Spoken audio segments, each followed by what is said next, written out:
Well, I'm so excited to have Riley Clemmons with us today. I'm gonna play a little bit of her music right here and let you hear a bit. I just love her energy. I love, as my daughter would say, I love her vibe. I love that so much. I love your vibe. Oh, I love it. Thank you. But I just first want to start off talking. Oh, there's my daughter right now. I'm on a Zoom. Hi, how are you? Say hi to Riley Clemmons, Reagan. The joy of the work from home. Exactly, exactly. There's nothing like it. Hi, how are you? So, I first just want to start by talking about your story. I know a little bit. I know that you've been writing music and singing for a long time since you were little, but kind of just give us a glimpse about it. Yeah, of course. It's a amazing, funny story of God's goodness showing up all throughout it. But I'm born and raised in Nashville. I've been here my whole life. My family's from here. This is home to me. So I grew up around music, people singing and writing and creating, and it was never something that felt far-fetched.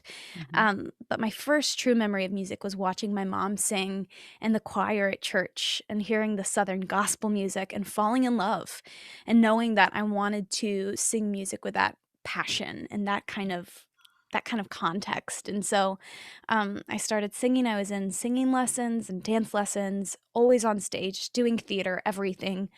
And then just a really crazy, couldn't have planned it kind of event moment. I was singing in a choir concert in the 8th grade at my school, and just so happens that there was a artist manager there to see his daughter. Long story short, he's been my manager for the past 9 years. He's incredible. I signed my first publishing deal when I was 15. Shortly after that, I signed with Capital CMG and started releasing music and touring it and continuing to write, and it's just been a crazy whirlwind. That is so exciting. So you must have had a solo at that 8th grade concert. I had a little bit of a solo, and when you're in 8th grade and you get a tiny solo, at Right. least in my brain, I was like, "We're really gonna sing this solo." Oh, yeah. Well, it all worked out. It all worked out. So I love it. And I love seeing and talking with all these female artists in the industry. I know you did a song called Over and Over with Lauren Elena, and I often think of her song, I want to live like ladies in the 90s, and all of these Yes. female artists that, you know, back when even I was growing up, all over the airwaves. And I feel a surge of that again. And I love it. And you're one of Yay. those artists that I feel that surge with. Just so beautiful. Can you Thank kind of you. tell us about your influences growing up? So when I think of, artists growing up, at least in the Christian world, I know you probably have country or different artists as well. I think of Amy Grant and Natalie Grant, and now Lauren Elena. Kind of who has been your influence? Oh my goodness, I have had so many incredible influences and voices that have inspired me and pushed me in my career. Musically, the first voice that I remember being enamored by, besides my mom's, was Aretha Franklin. I fell in love with her gospel music. Yeah. I fell in love with her voice, and then of course Amy Grant, Natalie, Francesca, all of the greats who I think as a young woman in the back of the car listening to the radio, it was always a special moment to hear a woman on the radio and to hear a female voice singing and telling truth was always so powerful. And I was always so drawn towards the female voices. And so that was part of what inspired me to create music on my own and in my own words. And that's been a really beautiful thing to continue to be inspired by female voices. Yeah, absolutely. And I'm sure there's been some ups and downs as a woman in the industry. I'm sure it is for anyone, but specifically as a woman, how do you balance? You kind of you started young if you were in the 8th grade Mhm. and, growing up maybe a little in the industry and kind of finding your voice as a female through those years. It's a great question, and it's so been a process, and it continues to be an everyday process. I'm 21 now, and looking back over the past few years, it's been so much of not only leaning into the people, specifically the women around me, but also taking the time to get quiet and think about what I wanted to say. And Mhm. I think the process of trusting your voice and trusting the voice of God in your life um, is a continual thing. But as a woman, I am so encouraged by hearing females around me pouring into each other and Yeah. pouring into me. And it definitely is it's very circular in the sense that I think that encouragement goes a long way. But I think it's time learning the balance between being young and wanting to learn from the people who have gone before you, but also acknowledging the fact that you're young and still have something Yeah. valuable to contribute to the conversation. So Mm. it's been a fine balance of respecting that I don't know everything Mm. and acknowledging that, but also being willing to share what is on my heart. Yeah. I love that you said that because I don't think a lot of people say that even when they're much older. None of us know everything.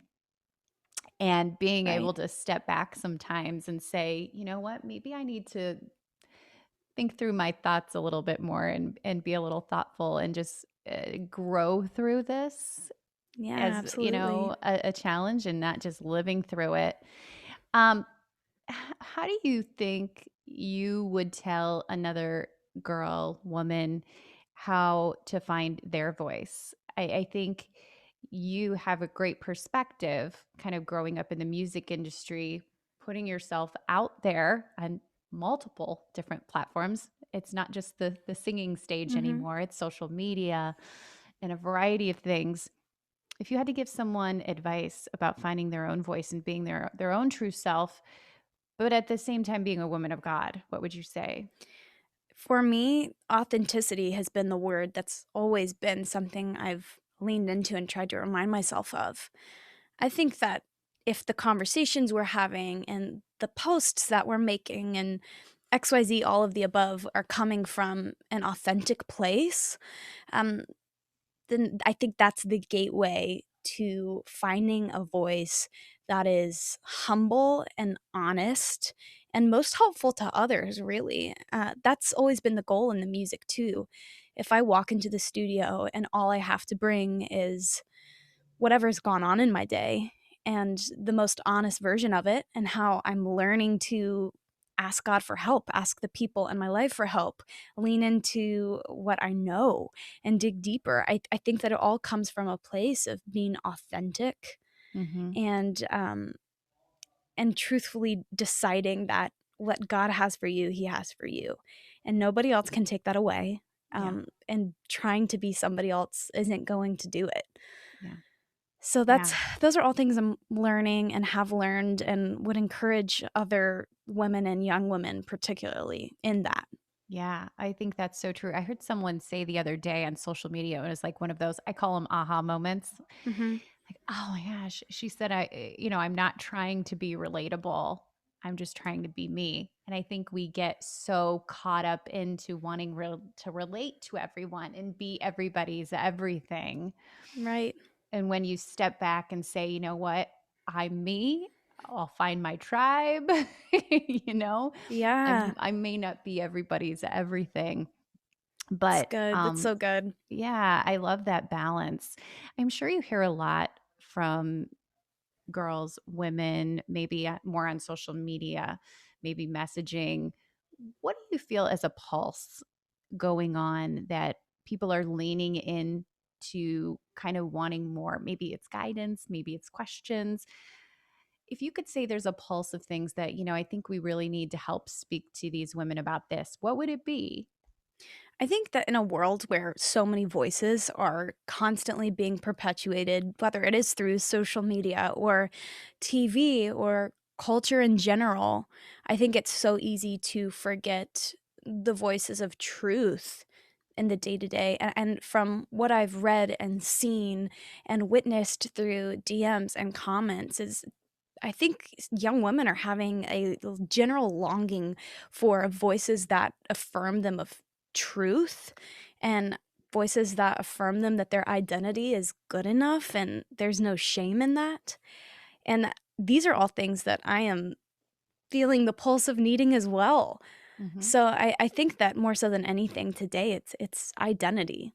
And I think Yeah. it probably was 10 years ago too, and Yeah. probably will be in 10 more years. But Yeah. the minute that we focus on knowing who we are as daughter of God, I think it clarifies and brings a new perspective to a lot of difficulties and challenges.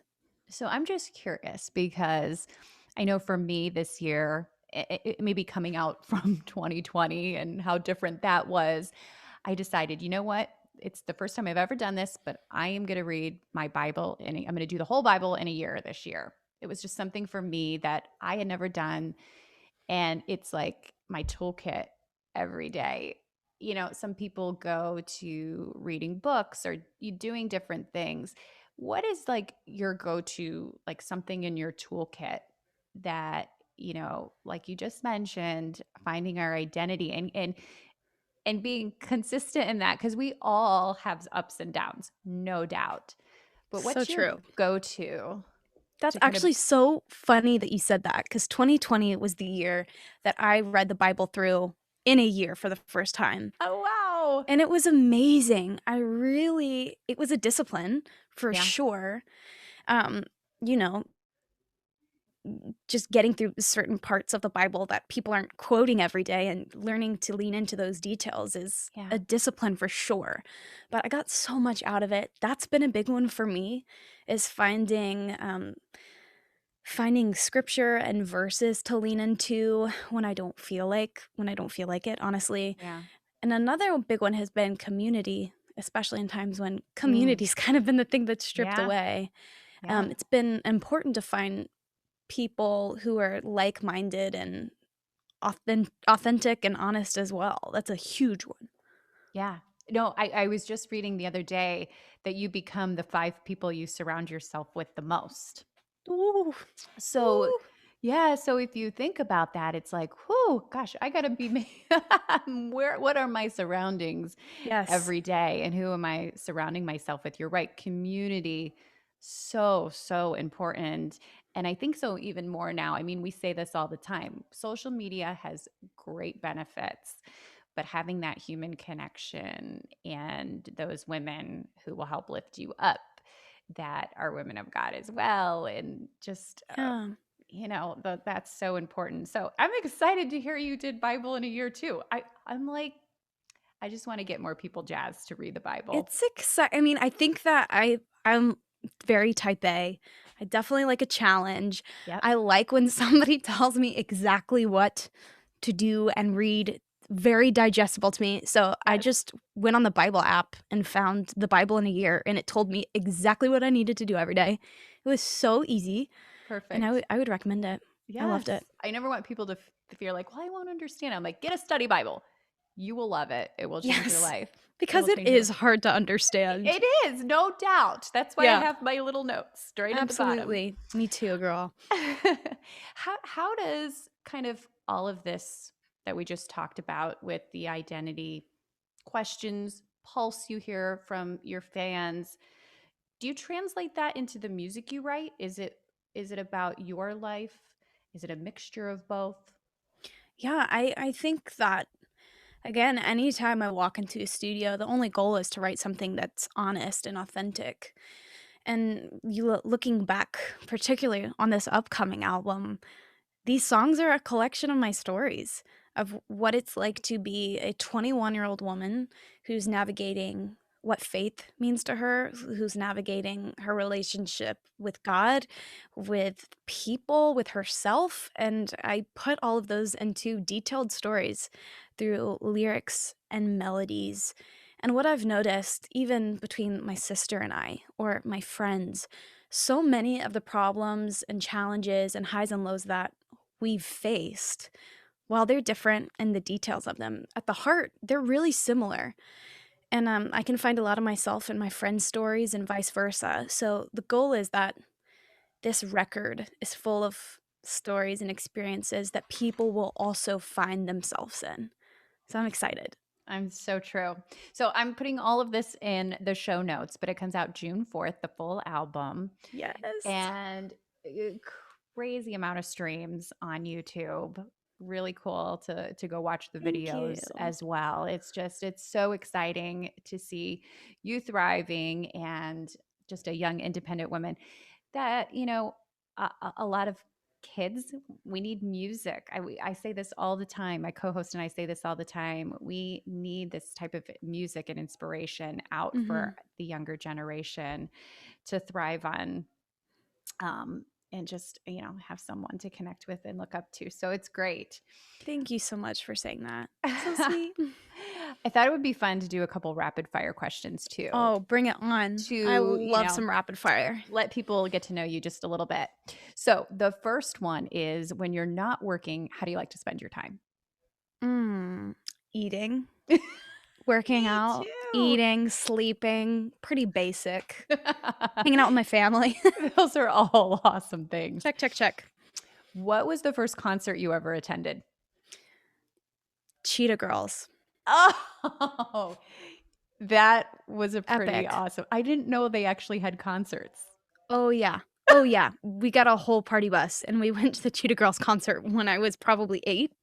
Oh, that's gonna, yeah, that'll go down in history. Pretty So awesome. fun. What are you currently reading? Are you currently reading anything? Do you have time to read? Absolutely. I do try to stay reading. I'm trying to remember the book that I just finished. Okay, so what I'm in the middle of is an Enneagram book. I Oh, what know. are you? What number are you? I'm an 8. An So 8. Remind me what that is. the 8 is the challenger, which is full of highs and lows. But my friend got me the book for Christmas, and I'm just now diving into it, and it's great. Oh, good. I'm a 3, so an achiever. Yeah, achiever. I can see it. I see it on you. Yep. It's so fun to dissect and It learn all of is. It that. really is. What is your most used emoji? Do you use emojis, or Yes. The white heart. the what? No The one white has heart. ever said the white heart. Why? It's so clean. I mean, from an aesthetic standpoint, the white heart just it goes with everything. It's easy to digest. I I'm might I'm have down to for it. copy of you and start Yep. using the white heart. I Do kind it. of like that. I Do see. it. I told you I like your vibes. Thank you so much. So fun. Okay, last question. If you could spend one day in someone else's shoes, who would it be? Oh, that's a really great question. I'm Maybe not gonna go someone that biblical you've. here. We could dive in, or I could. Don't This feel is bad if you so. pick. I always pick someone that I look up to, but you could pick anybody. I know this is. Ooh, I think it would be a lot of fun to live a day in this is just gonna be really random, and Yeah, that's we're just gonna good. roll it. But my brother is a software engineer. I don't understand what he does, so I think it would be interesting to watch it. I And love that answer. it was the first thing that came to my mind. I don't know if that'd be my answer 10 minutes from now, but in this moment, that would be my answer. Locking in. I love that. I love that. Well, I'm so excited that we got to share some time with you. We're going to link up all your music and Thank share you. it. And we can't wait for the album to debut. Again, it's happening June 4th.